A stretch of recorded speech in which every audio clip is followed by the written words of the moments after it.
देखिए, आपको मालूम है कि बीपीएससी द्वारा शिक्षक भर्ती परीक्षा का आयोजन हुआ था। आपको मालूम है कि इस परीक्षा की शुरुआत 24 तारीख को हुई थी और इस परीक्षा का समापन 26 तारीख को हुआ था। देखिए, आपको ये भी मालूम होगा कि इस परीक्षा में शामिल होने के लिए दूसरे राज्य से भी लोग आए थे और इस परीक्षा में 8 लाख से ज्यादा अभ्यर्थी शामिल हुए थे।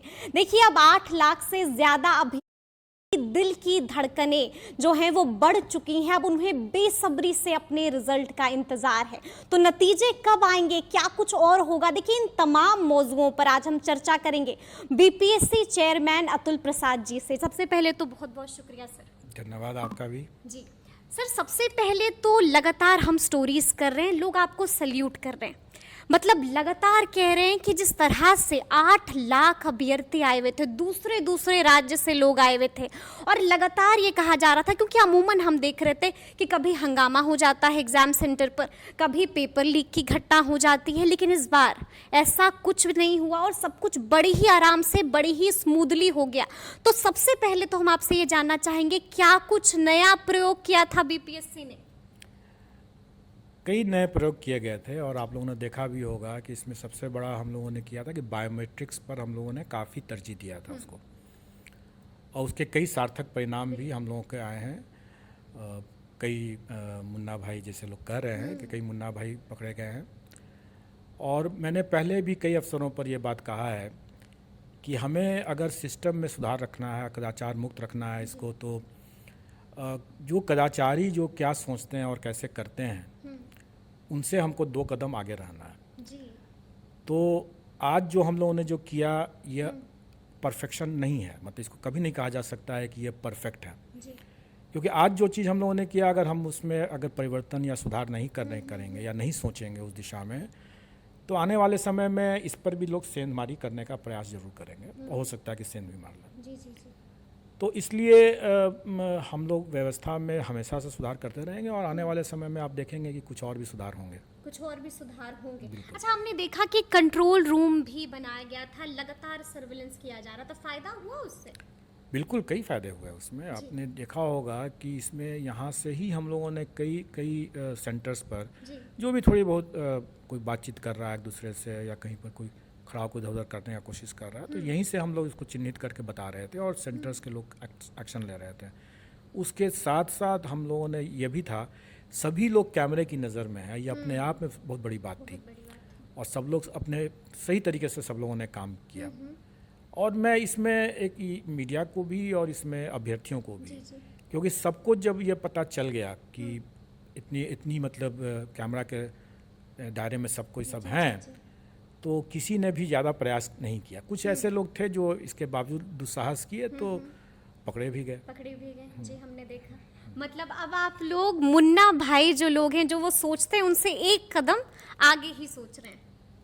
हमें सोचना पड़ता है और ये हमारा काम भी है, अगर नहीं सोचेंगे तो हम भी बेवकूफ़ बन जाएंगे।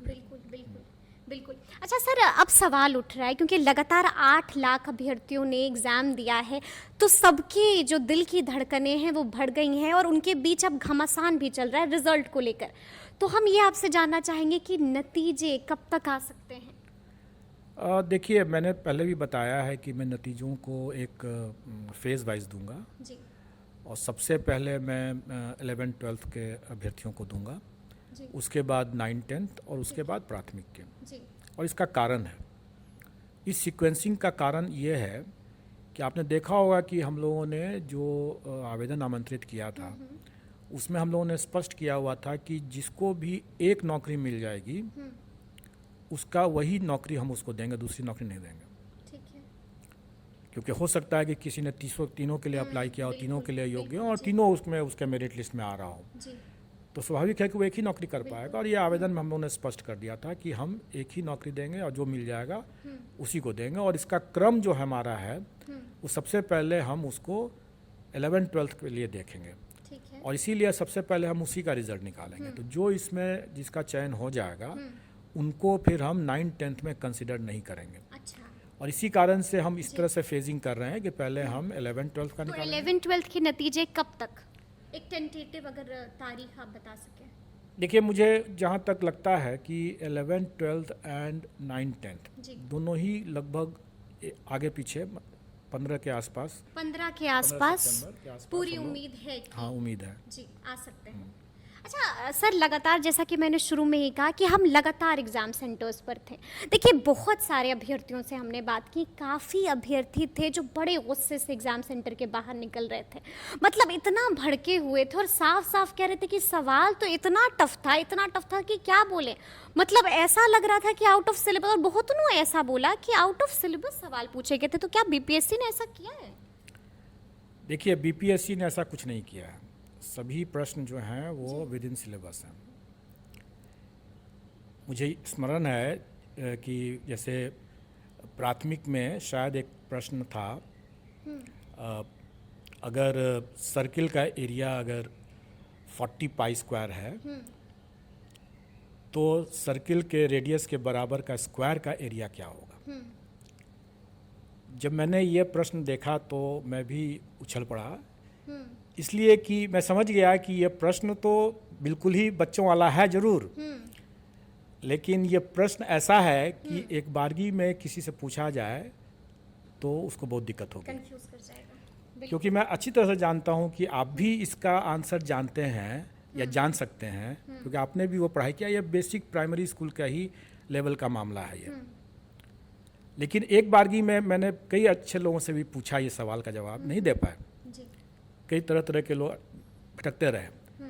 तो सवाल का जो ये जो स्तर था या सिलेबस की जो बात कर रहे हैं वो बिल्कुल ही एनसीईआरटी के प्राथमिक के हिसाब से, मतलब प्राथमिक का मतलब 10th तक का, क्योंकि प्राथमिक के जो अभ्यर्थी थे उनका न्यूनतम योग्यता इंटरमीडिएट था। तो इसलिए हम लोगों ने ये किया था कि हम लोग 10th तक का इसमें रखे थे, उसका जो लेवल था, प्रश्न का जो स्टैंडर्ड था वो 10th तक का हम लोग रखे थे। और ये 10th तक के लिए बिल्कुल है। 10th क्या, ये तो प्रश्न जो मैं बता रहा हूँ, उदाहरण दे रहा हूँ, ये तो प्राथमिक का ही है, क्योंकि प्राथमिक के बच्चे ही जानते हैं कि पाई आर स्क्वायर होता है सर्किल का। अगर पाई आर स्क्वायर अगर सर्किल का एरिया होता है और 40 पाई स्क्वायर है तो दोनों तरफ से पाई पाई हटा दीजिए तो आर स्क्वायर का वैल्यू इस 40 पाई हो गया, वही आंसर है। तो इतना सिंपल था ये सवाल, लेकिन इस सवाल में भी कई लोग भटके जरूर होंगे। बिल्कुल बिल्कुल सर, और इसीलिए शायद भटके हैं, तो इसलिए कह रहे हैं कि क्वेश्चन जो है, मतलब अंगूर खट्टे लगे, नहीं मिले तो कह दो कि खट्टे हैं। तो मैंने पहले किसी इंटरव्यू में कहा ही था कि हमारा काम ही है कि हम उन लोगों को कंफ्यूजिंग क्वेश्चन दें, ताकि तब पता चलेगा।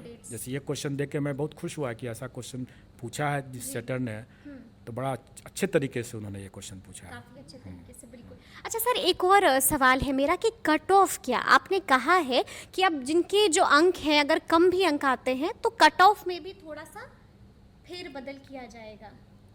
देखिए, हम लोगों ने ये कहा कि अगर हमारी रिक्ति 75% से नहीं भर पाती है तो हम 75% अभ्यर्थियों या 75% रिक्ति दोनों में जो कम है उतना हम लोग ज़रूर भर देंगे। और उस हिसाब से हम लोग जो कट ऑफ है, जो हमारा क्वालिफाइंग कट ऑफ जो 40% जनरल के लिए जैसे है, उसको हम लोग उतना उस हद तक शिथिल करेंगे।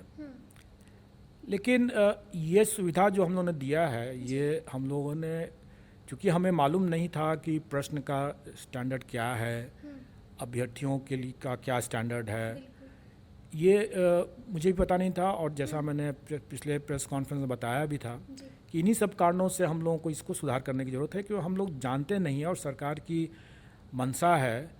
वैसे सरकार के ऊपर लोग हमेशा आरोप लगा रहे थे कि सरकार नहीं चाहती है नियुक्ति करना, जबकि इसके ठीक उलट सरकार की मंशा है कि अधिक से अधिक नियुक्ति देना।